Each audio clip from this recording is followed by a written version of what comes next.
Unfortunately, traumatic experiences happen on a fairly regular basis. How do you get over a traumatic experience? Let's get into that today.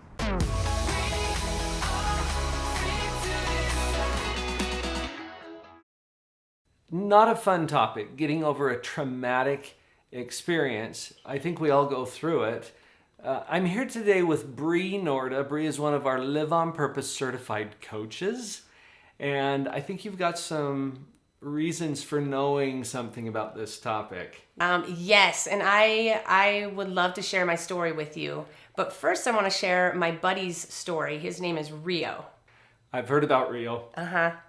He's got quite the story. Yeah. So last year in May, I get a phone call from my daughter Kaya, who was 8 at the time. She says, "Mom, I have a problem." I said, "Okay. Well, I gave Rio a bath," which was not uncommon. Rio loves baths. And she said, "He was so cold and I couldn't get him warm in a towel, so I put him in the microwave." And no. yeah. And Rio is obviously a pet. he is a little bird. He is a green cheek conure. Okay. So this is our little friend Rio. And I was like, "What? Kaya, what?" She's like, "His eye, something's wrong with his eye. His leg is not working." I mean, I was just like flabbergasted. And I'm like, "Kaya, would you put yourself in the microwave? Would you put the dog in the microwave?" She didn't know. No. Then why would you put the bird in the microwave? "Mom, it fits. Yeah, maybe. right? She's like, "I thought it was gonna get him warm." Oh, and I was like, "Kaya, the microwave cooks things." And she says, "Oh." And I said, "You better spend some time with him because he's probably gonna die today." And she cried and cried and cried. And I didn't mean to. Yeah. Well, to our surprise, within a few days, Rio, he was still alive. And not only was he alive, but by this point, his eye was starting to open back up. And his little foot that was not doing so well. We go in one day and it's completely gone. He has chewed his foot off. His foot. Yes. I mean, I think it was cooked. So he chewed it off and we were like, "Oh my goodness." So this little guy has not only survived, but he is still alive. He's loves to dance to the music when we play on the piano. He loves to snuggle. I saw a little video that you put out with Rio dancing, and you've got him here. I do. I have Rio here. I want to show you our little buddy. There's Rio. Here's Rio. Hey, buddy. And here's his little missing leg. The one leg that's left. And he is so sweet. I love Rio because he has kind of shown us that you can go through something pretty hard and still rock life. Now, granted, once in a while we do hear a thud on the bottom of the cage. And he's fallen because it's a little tricky, but he's learned how to use his beak and his foot and just get around and enjoy life. So this is our little buddy Rio. Hey, Rio. Well, inspiring. Yes. And thanks for bringing Rio to set this up for us, because we all go through stuff and maybe we don't lose a leg or get cooked in a microwave. Yeah. But what's the equivalent of that in our life? Because we always go through things, right? Absolutely. So that's exactly, the thought. We may not get cooked, in some way, shape, or form, but sometimes it feels like it. I've been through things in my life where I have been left feeling completely broken, completely hopeless and helpless. And some of the traumas that I've experienced in my life left me feeling a little crazy almost. I'm a person who I love to learn, I love to grow, I love to contribute. And because of some of these traumas, I felt that I was losing that sense of being, in the essence of, I've got all these tools that I've learned and picked up along the way, but as I'm applying them, they don't seem to be relieving relieving the pain, or I wasn't able to find the healing that I was seeking after. And this left me feeling pretty dark and dismal. And this was this has been a process, but kind of started about 2 years ago, this fall. And you have these things that you pick up, these tools. And for me, when they weren't working, it kind of left me in a faith crisis. You know, Wow. so Yeah. I was like, what do I believe now, and how do I do this if these things aren't working? If I can't heal in this way, what's wrong with me? It seems to be working for everyone else, but why can't I figure it out? Why am I not finding the relief that I'm seeking after? So about, May of last year, close to the Rio time, I was on the wrong antidepressants, and through this faith crisis, I was experiencing a lot of repercussions of just the traumas that I had been through in my life, and it got to the point that I didn't see a way out. I was completely helpless. If all these tools that I have learned my whole life aren't working, then what now? If I'm stuck in this cycle of depression and pushing so hard but it's not working, then this is probably how it's going to be for the rest of my life. Oh, that's a hopeless feeling. Totally hopeless feeling. And unfortunately, I got to the point that I thought my children were better off without me. They deserved a mom that could find happiness and be happy. And I wasn't that for them. So this last summer, I attempted suicide 3 times. And Oh, wow. I am so grateful that I wasn't successful in those attempts. I had amazing friends and support around me that helped me get through that. And I had amazing therapists that gave me some newfound tools that seemed to be working a little bit better. But one of the biggest things that kind of kept me going during that time was, okay, I'm alive. I don't know why. I shouldn't be alive after those attempts. But maybe there is hope.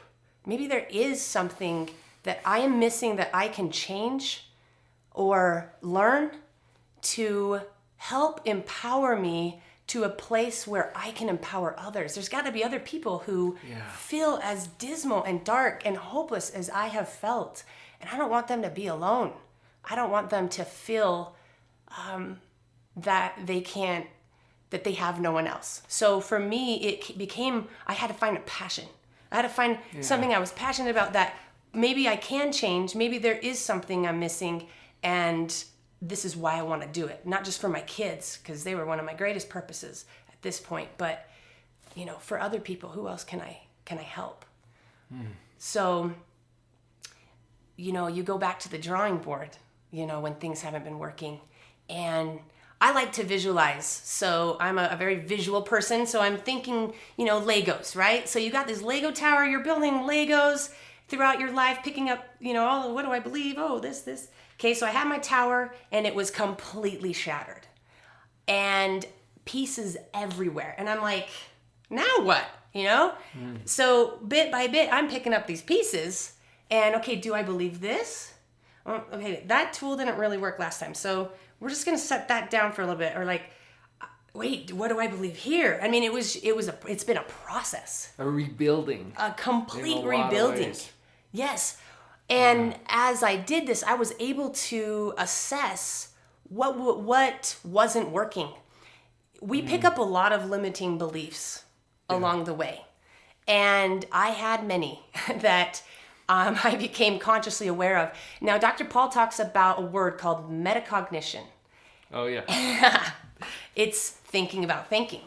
So for me, one of the main things that I did in my rebuilding was really become mindful of my thoughts. We're subconsciously throwing thoughts all the time, right? That's what our brain does. It creates you can't thoughts. turn it off. No. The metacognition that you're mentioning now, Bree, is such an important tool because it puts us in a position where we can actually have some choice and control over what direction those thoughts are going. And until you see it as a choice, it's not. So this was really instrumental for you in establishing some hope again as you were rebuilding. Absolutely. And for me, this really was the foundation of really getting in better control of what I was thinking and what I wanted to think. Now, the trauma brain leaves you in fight, flight, or freeze. I lived most of my life, just surviving. And going back to that thought of feeling like I was crazy. One of the crucial things that I did for my healing was I attended, it's called the Haven Retreat. It's put on by the Unique Foundation, and it is for survivors of sexual abuse before 18. It's completely free.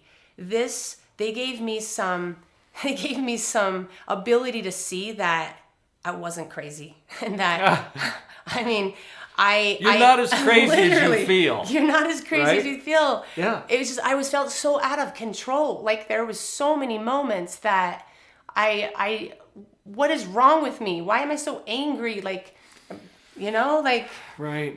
And they really gave me the ability to see through that my brain was just doing the best it knew how to do, but I needed some new tools. I needed to figure out how to strengthen that prefrontal cortex. So you didn't even know you I had didn't even before, know what a prefrontal cortex was, but I learned it. I jumped on board and I just started, going to town with understanding anything I could about the brain and why I was doing what I was doing. Right. So that was amazing to help. But the biggest thing going after that was the identity that I had. Who am I? What am I doing here? What's the point of all of this? And those are all questions I think we all have to come to terms with. Yeah. And I thought I knew them growing up. Like, oh yeah, I know. No, I need. Sometimes we know intellectually. Yes. But we don't really connect with it at a place where we can really own it. Yeah. And so here's a paradox. Yes. And you've learned this in your own life. This trauma, this experience, this hurt that you're dealing with is actually part of a bigger picture. Mm-hmm. And it can move you to a place where you feel more freedom and joy than you ever thought was even possible. Is this true for you? Absolutely. Bree, and you talk about little Rio, and he's rocking his little bird life right now, even though he got cooked. Uh-huh. And when you got cooked, it left a mark, and it's hard and it's difficult. And there is hope. And that's what I love about your message, Bree. And you mentioned the Unique Foundation, that's spelled YOUNIQUE. And you can look that up online. They're doing some beautiful, amazing work. And there's other people doing that as well, including you. Thank you. Because now this has become part of your story, and you're reaching out to assist others as well. In fact, we'll put a link down in the description for liveonpurpose.coach. I mentioned that Bree is a Live on Purpose certified coach because she has now taken this experience and is using it to empower others. And you'll find her there on the site. You just scroll down and look for the faux hawk, right? Yep. You're the one that's sporting that. I can't get away with it over Absolutely. here, but thank you so much for your contribution here today. My pleasure. There is hope. Absolutely. I think that's the thing that I would love to leave with you is that if you're feeling that darkness, that overwhelming darkness, if you could just hold on, find a good friend, find a mentor that is saying something that resonates with you.